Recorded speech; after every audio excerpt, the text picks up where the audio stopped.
what's up? I'm Atia Babcock, and in this video I'm going to share with you how to stop a bolting horse and how to survive the experience. Now, I've been doing natural horsemanship since I was 13, and I'm a rider biomechanic coach. My passion is helping others come together in harmony with their horse. So how to survive the experience? It's pretty scary to have a horse take off with you, and this is a must. Everybody and anyone who rides a horse, gets on a horse, needs to know how to stop a bolting horse and have it so ingrained in their mind that they just naturally do it when that horse does anything funny. So bolting, spooking, bucking, any of those. So I'm going to share with you 2 ways to stop a bolting horse, but before I do, I really want to take some time and share with you why this works. So many people tell me that, oh, well, you can't stop a bolting horse because, they just take off out of the blue. Now, that's not really true. If you're a horseman, you know that you need to be able to read your horse to know what's going to happen before it happens, because the horse always gives you warning signs, even if they're small ones. So you need to learn to read the warning signs. When your horse is maybe getting tense through his ribs, his head's up, he's snorting, definitely get off if they're snorting. That's a really bad sign. Things like this, you need to be in tune to their body language and be able to read them to know what's going to happen. Because once that horse bolts and takes off and they get their body in a straight line, they're stiff as a board. And that's when people try to often try to stop their bolting horse, and it doesn't work. That's because you have to catch it before it happens, and you do that by reading your horse.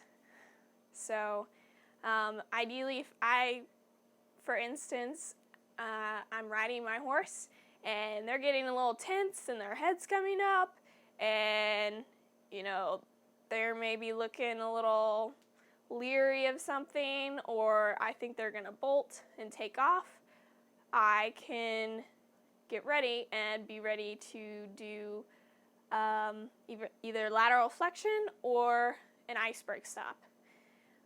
And if I catch it before my horse gets in a straight line and takes off, I'll have success. And the point is to just catch it before it happens and get off, and take care of your horse's emotional needs on the ground, and that'll keep you safe. So without further ado, here are the 2 ways to stop your horse from bolting. Now, the first way is lateral flexion. This is probably the most common way you'll see people teaching how to stop a bolting horse. And how you'll start this is you'll just slide one hand down the rein, close one finger at a time, and pull it to your knee. And you must, I repeat, must, put your other hand on the saddle horn. What this does is it anchors your seat and allows you to stay in the saddle. If you don't, you'll most likely brace in your stirrups and get flipped up out of the saddle. Believe me, I know, because I've done this. Couple reasons I don't like lateral flexion. One, you can't use it if you're on wet ground, slippery grass, on pavement. It just doesn't work. Your horse will slip right out from under you. And I don't tell you this to scare you. I tell this to you to educate you, and so that you know how important it is to slowly bring your horse's head around. You don't rip your horse's head to your knee. You slowly bring it around. And what this does is your horse should go from a larger circle into a smaller and smaller circle till hopefully they stop and you can dismount. Or you can do a dismount while they're walking in a tiny little circle. And then, quick, drive the hindquarters away and bring the horse to you on the ground. And that'll save you. I much prefer the ice break stop. The ice break stop is simply pulling back with both reins and out to the side with one rein. So that you're not only you're still getting a little lateral, but it's without bending your horse to the point where they'll slip out from underneath you. This is something you can use on trails where you don't have a lot of room, can't use vertical flexion. There might be a cliff on one side of you. You can use this on the ice, pavement, anywhere. This is probably my favorite way just because it's a lot safer. A little word about horses with rubberband neck. If you've ever heard of this term, it sounds a little funny till you've ridden it. My horse Oki actually does this, and what happens is you go to do lateral flexion and your horse just basically, they can run with their head bent and tipped around to your knee. They're just so athletic, they can literally canter sideways, and not very many of us want to dismount from a canter sideways. So what do you do if you have this horse? Obviously lateral flexion does not work.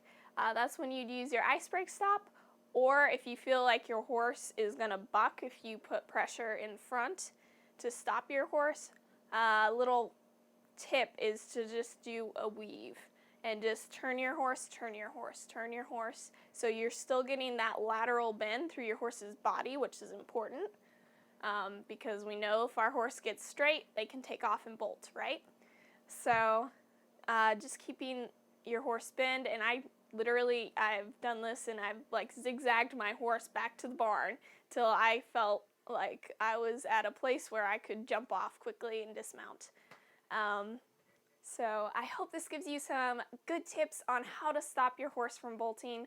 Remember, the key is to stop it before it happens, and you do that by reading your horse. If you want more tips on how to read a horse and more in depth on body language and herd behavior, check out the link below in the description and join my free class on just natural horsemanship.